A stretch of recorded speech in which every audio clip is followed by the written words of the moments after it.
Yeah, that's right, Maurice. Police say the 14-year-old suspect set the fire while he was goofing off with his friends inside the vacant synagogue behind me. Now, people who live around here say the building wasn't safely secured or locked up, and kids played in here all the time.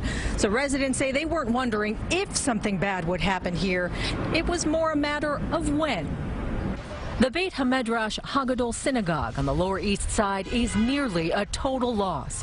Fire tore through the historic place of worship Sunday night. Investigators say it was arson, and they busted a teenage boy from the neighborhood. They made an arrest, and he's 14 years old. Shocking. Police say the 14-year-old suspect was in the synagogue with 4 of his friends when he used a lighter to set wall tapestry on the ground floor on fire. Investigators were able to quickly identify the boys seen on surveillance video running from the synagogue. Police say the suspect's friends told detectives he set the fire for fun. Right now we have a 14-year-old in custody. There were some other children with the 14-year-old. They're considered witnesses right now.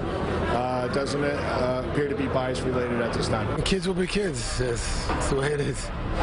It's a horrible thing to do. I mean, a lot of people could have gotten hurt. Luckily, no one was hurt. The more than 120-year-old synagogue on Norfolk Street had been vacant for at least a decade. Some community activists were campaigning to renovate the structure before fire gutted it. It's discouraging because there are very few of the large synagogues left in Manhattan. There's so little of old New York left, and it was a beautiful building. The remains of the synagogue sit surrounded by luxury condos and more under construction. Some locals are heartbroken. Their hopes to keep a part of history were destroyed too. They should have secured the building so the kids couldn't get in there, but that was, it doesn't surprise me. Kids do stupid things.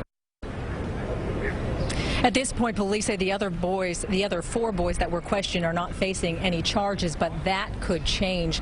The FDNY says they are still investigating. They have not been able to enter the building behind me because they say at this point it is not considered structurally safe. We're live on the Lower East Side. Hazel, Sanchez, CBS 2 News.